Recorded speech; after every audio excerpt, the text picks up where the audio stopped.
चलो, आवाज़ आ रही मेरी सबको? चलिए, तो अभी हम लोग अब पढ़ रहे हैं। हमने अभी बोला कि जो प्राण है, जितने भी हमारे योग के टर्म्स हैं जिससे हम जीवित दिखाई देते हैं, उनको ऊर्जा देने का सोर्स हमारा प्राण तत्व है। ठीक है, चेतन, चेतना, चैतन्य, ये तीनों वर्ड्स किससे कनेक्ट होते हैं? हमारी आत्मा से कनेक्ट होते हैं। ठीक, इन सबको ऊर्जा कौन देता है? हमारा प्राण देता है। तो प्राणायाम हम इसीलिए करते हैं ताकि हमें जो हमारा चेतन, चैतन्य, चेतना है या मन है, सब एक डायरेक्शन में एक साथ सबको एनर्जी मिल जाए। चलिए अब पढ़ते हैं, एक बार फटाफट देखते हैं। अंजू मैम पढ़ेंगे। भगवत गीता में चेतना को आत्मा का गुण बताया गया है, जो शरीर के विनाश के बाद भी रहता है। न जायते मृत्यते वा कदाचित। आत्मा का जन्म और मरण नहीं होता। आत्मा ही चेतना का स्रोत है। योग सूत्र चेतना को चित्त और उसकी वृत्तियों के माध्यम से देखा गया है। योगश चित्त वृत्ति निरोध है। योग चेतना की वृत्तियों को शांत करता है। जब चित्त वृत्तियों से मुक्त होता है, तब शुद्ध चेतना का अनुभव होता है। योग वशिष्ठ में चेतना को एकमात्र सत्य कहा गया है। यह सिखाता है कि संपूर्ण जगत मानसिक कल्पना है। योग वशिष्ठ के अनुसार आत्मा ही चेतना का स्रोत है और मुक्ति इसी के ज्ञान से संभव है। क्लियर हो रहा है जो अभी हमने बात की? ठीक, अब इसमें देखिए जो ऊपर वाली लाइन लिखी है कि चेतना की वृत्तियों को शांत करना, तो चेतना को चित्त से जोड़ा गया है। तो चेतना को चित्त से इसलिए जोड़ा जा रहा है कि जो हमारा अपना सिलेबस में नोट करें या की नोट्स में, जो हमारी वेस्टर्न फिलॉसफी है, जितना पाश्चात्य हमारा दर्शन है, वो चेतना को किससे कनेक्ट करता है? माइंड से, या चित्त को माइंड से कनेक्ट करता है। ठीक है, तो जब कभी इंग्लिश टर्म में ये सब चीज़ें समझाई जाती हैं तो सरल करने के लिए चित्त को माइंड से कनेक्ट किया जाता है। योगिक फिलॉसफी में क्या है? माइंड से और आगे की बात की गई है, तो यहाँ चेतना को चित्त से जोड़ा जाता है। चित्त को हृदय और दिमाग, मतलब हार्ट एंड सोल, दोनों से कनेक्ट कर रहे हैं। तो चेतना, जो चित्त है, जब हमारे विचारों की बात आएगी, वृत्तियाँ क्या है? विचार हैं। तो विचार कहाँ उठते हैं? माइंड से कनेक्टेड है। विचार कहाँ है? माइंड से कनेक्टेड है। लेकिन विचारों का प्रभाव कहाँ पड़ेगा?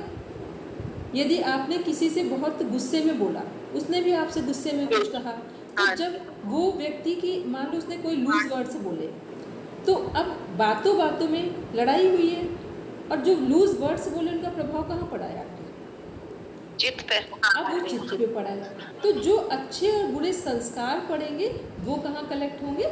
चित्त पर होंगे। मतलब वो हार्ट से कनेक्टेड पार्ट है। और जब हम लोग वेस्टर्न फिलॉसफी में बात करते हैं तो वहाँ चित्त, हार्ट, ये सब कुछ नहीं चलता है, क्योंकि वहाँ पर प्रेम वाली बात नहीं होती है, वहाँ माइंड वाली बात होती है। तो वेस्टर्न फिलॉसफी में केवल और केवल चेतना को दिमाग से कनेक्ट करते हैं। कहाँ से? माइंड से। वहाँ माइंड से आगे कुछ भी बात नहीं होती है। हमारी इंडियन फिलॉसफी में माइंड से आगे की बात होती है, जो चेतना को चित्त से कनेक्ट करती है। ठीक है, तो चित्त को अब किससे मुक्त करना है? अच्छे और बुरे विचारों से, या क्लिष्ट और अक्लिष्ट दोनों वृत्तियों से। पहले क्लिष्ट वृत्तियों को अक्लिष्ट में कन्वर्ट करेंगे, फिर अक्लिष्ट से भी बाहर आना है।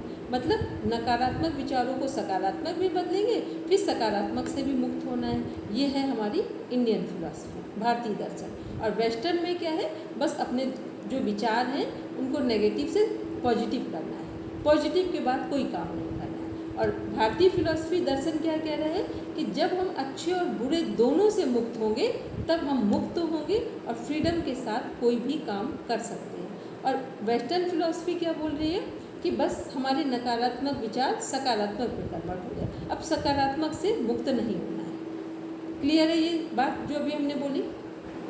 कि वेस्टर्न फिलॉसफी क्या कह रही है कि केवल नकारात्मक विचार सकारात्मक हो बदले। ये है वेस्टर्न फिलॉसफी का कॉन्सेप्ट, क्योंकि वो केवल माइंड पर काम कर रही है। इंडियन फिलॉसफी क्या कर रही है? उससे आगे की बात कर रही है कि जो अच्छे बुरे विचार अच्छे में कन्वर्ट हुए हैं, फिर अच्छे का भी हमारे हृदय में एक संस्कार पड़ता है। आप लोग शायद, बहुत सारे लोग इस बात को समझ पाते होंगे, बहुत सारे लोगों को अपने ज्ञान का भी अहंकार हो जाता है।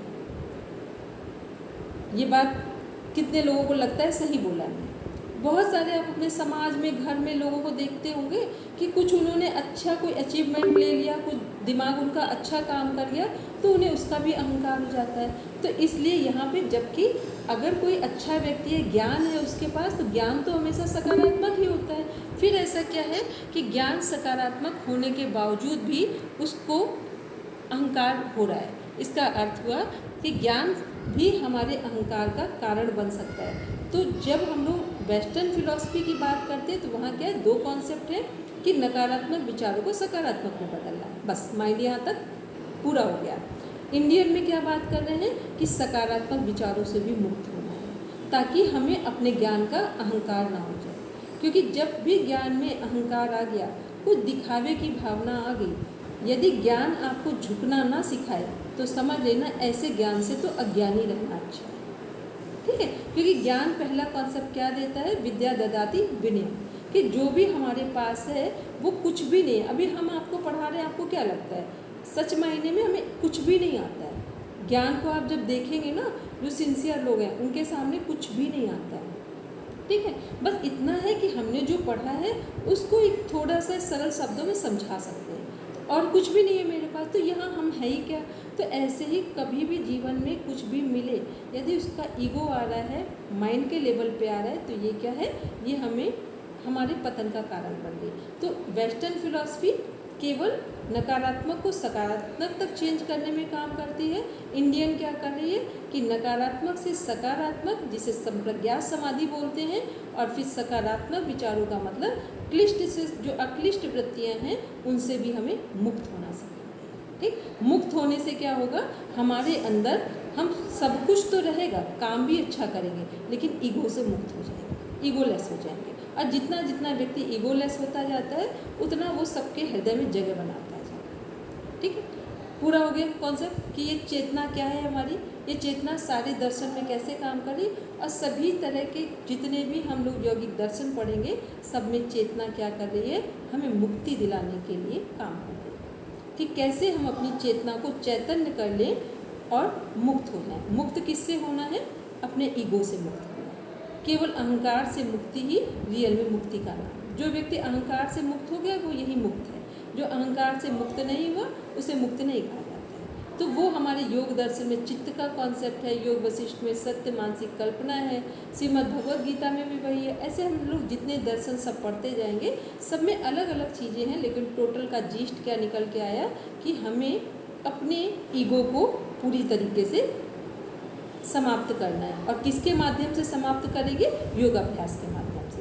अब योगाभ्यास में आप कुछ भी चूज़ करें, चाहे वो हठ योग चूज़ करें, कर्म योग, ज्ञान योग, मंत्र योग, लय योग, कोई भी योग का यूज़ करके केवल आपको ईगोलेस होना है, यह है मुक्ति।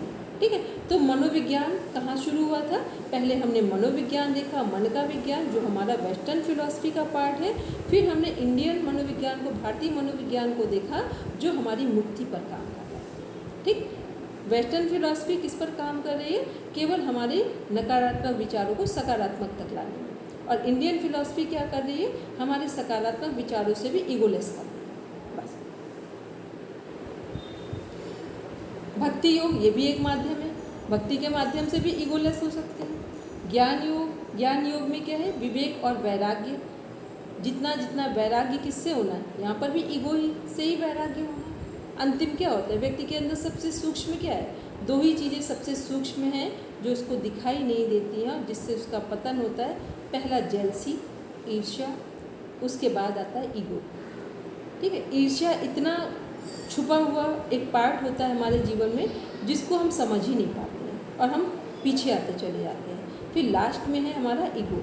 तो ये हम अपना ईगो और जो जेलसी, दो फैक्टर हैं, इनको हम साधना के माध्यम से क्या करते हैं, अपनी चीज़ों को ईश्वर को समर्पित करते जाते हैं, और समर्पित करते करते केवल अपने गुणों पर काम करते हैं और दूसरे के गुणों का सम्मान करते हैं। ठीक है, तो ये हमारा क्या है, चेतना कैसे ऊपर उठ सकती है, उसके सारे प्रोस एंड कॉन्स हैं। इसमें कर्मयोग भी माध्यम हो सकता है। यदि हम सारे कर्म निष्काम होकर कर रहे हैं तो भी हम मुक्त हो जाएंगे, ईगोलेस हो जाएंगे। मंत्र योग क्या कर रहा है कि मंत्रों के माध्यम से भी हम समर्पण करेंगे तो ये भी हमें ईगोलेस कर देगा। अष्टांग योग वो भी ईगोलेस बनाने के लिए ठीक है। हठ योग क्या है, लास्ट में हम लोग क्या कर रहे हैं नादानुसंधान में, वहाँ पे भी पूर्ण समर्पण हो रहा है। ठीक है, तो ये सब क्या है, सारी विधियाँ जो हैं वो हमें अपने नेचर के अनुसार चूज़ करनी है कि कौन सी विधि, कर्म योग, ज्ञान योग, हठ योग, इनमें से अभी हम लोग पढ़ रहे हैं।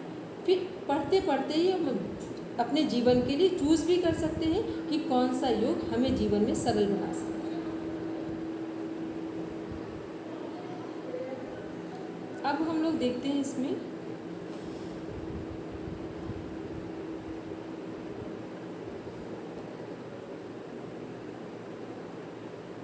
मैम इसमें एक सेकंड लास्ट स्लाइड में वर्ड आया था नेति नेति, उसका क्या मीनिंग है? नीति नीति का मीन्स होता है इसका कोई अंत नहीं। ठीक है, तो जो हमारा यूनिवर्स है या ईश्वर की महिमा है या हम लोग कुछ भी कहें तो उसका कोई अंत नहीं है। जिसका आदि और अंत ना हो उसे बोलते हैं नीति।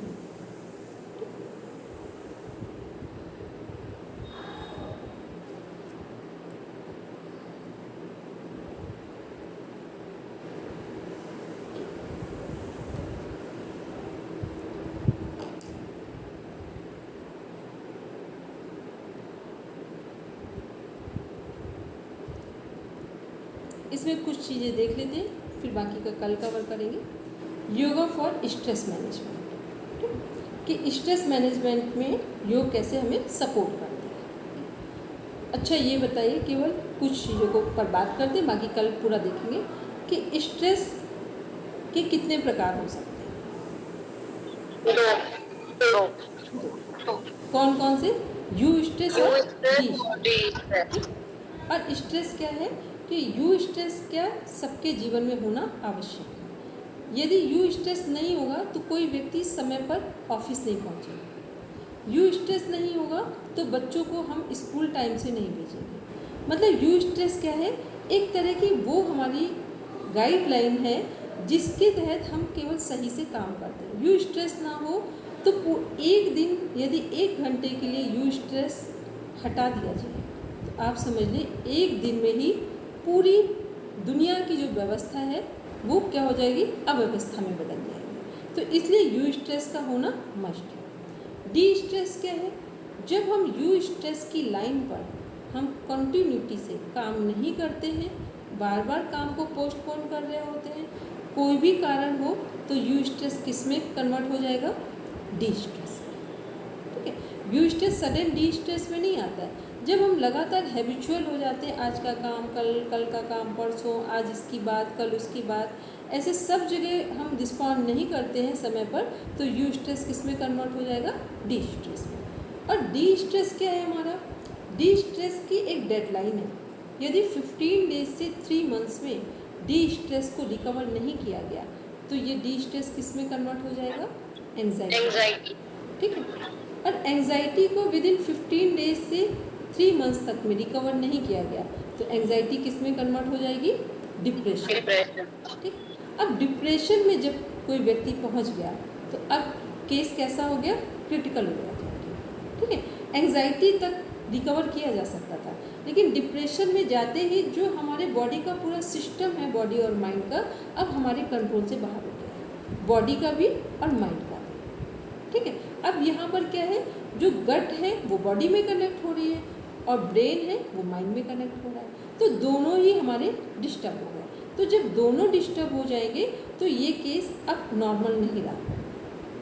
ठीक है, तो हमें क्या करना है, जब भी जो हमारा स्ट्रेस है यहीं पर हमें काम करना है। यदि लगे कि हमारा डी स्ट्रेस की तरफ हम जा रहे हैं तो सबसे पहले अपना समय निकालें, अपनी पूरी स्ट्रेटजी चेक करें, काम करने की जो भी आपकी अपनी खुद की है उसको वहीं ठीक कर लें, क्योंकि डी स्ट्रेस को ठीक ना करना ये सबसे बड़े हमारे मनोरोगों का कारण है। और यही मनोरोग जो हम बोलते हैं साइकोसोमेटिक डिजीज़। साइकोसोमेटिक डिजीज़ क्या होते हैं, जो हमारे मन पर जब कंट्रोल नहीं होता है लंबे समय तक तो उसका इम्पैक्ट कहाँ आना शुरू होता है, बॉडी पर आता है, और फिर क्या होगा, बॉडी में different types of disease develop होना शुरू हो जाते हैं। तो हमें क्या करना है कि सबसे पहले ये समझना है कि यू स्ट्रेस हमारे लिए क्यों आवश्यक है।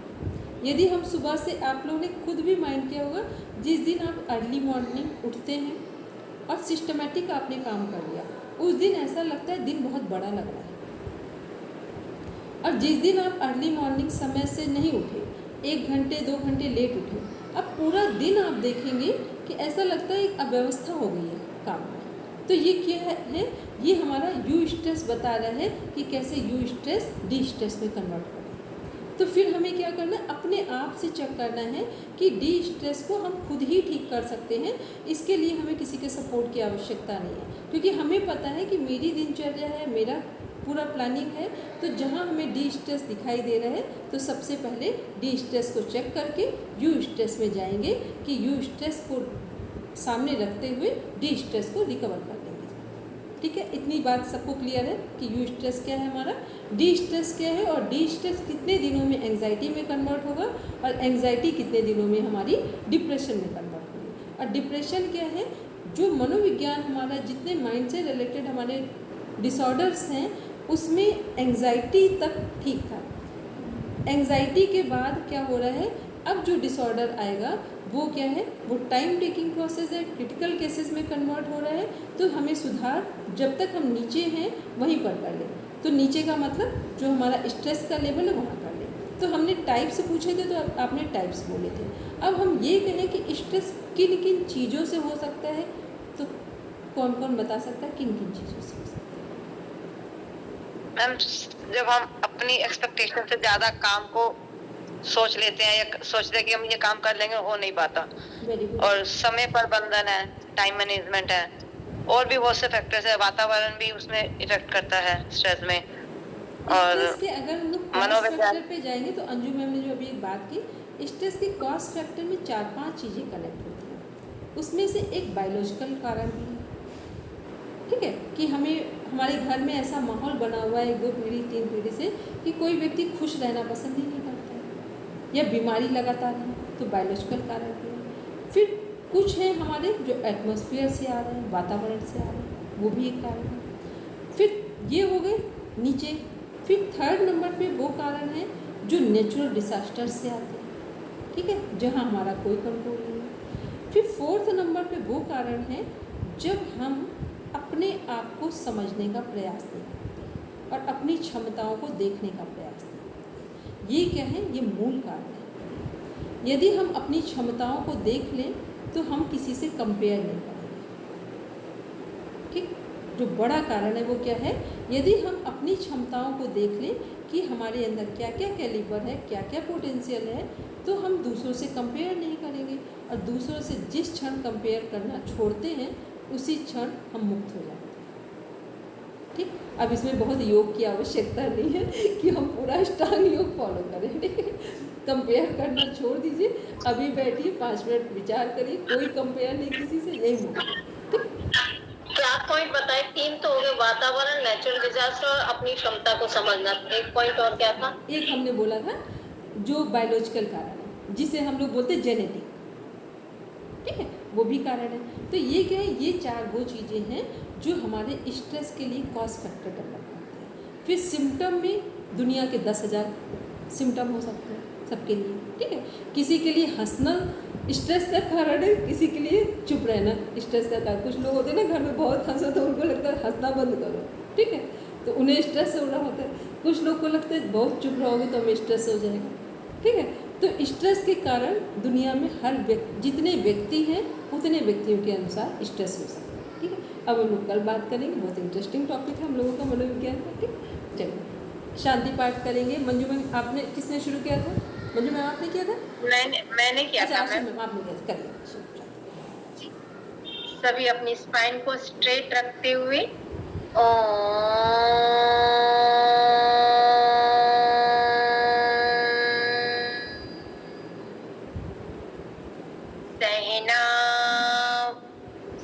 सर्वे भवन्तु सुखिनः, सर्वे सन्तु निरामया, सर्वे भद्राणि पश्यन्तु, मा कश्चित् दुःखभाग् भवेत्। ॐ शान्ति शान्ति शान्तिः। Rub your palm, touch your eyes, then open your eyes. सबको प्रणाम। सबको प्रणाम, शिवरात्रि। और जो अभी हम लोग पढ़ रहे थे, आप जितना भी आपके पास सिलेबस है, जो जो जिन चीज़ों का आप रिवीजन कर सकते हैं वो आप कर लेंगे। कल हम लोग क्लास को पूरा कंप्लीट करेंगे, इसके बाद आप सबके जितने क्वेश्चन हैं उनका हम रिवीजन लेंगे।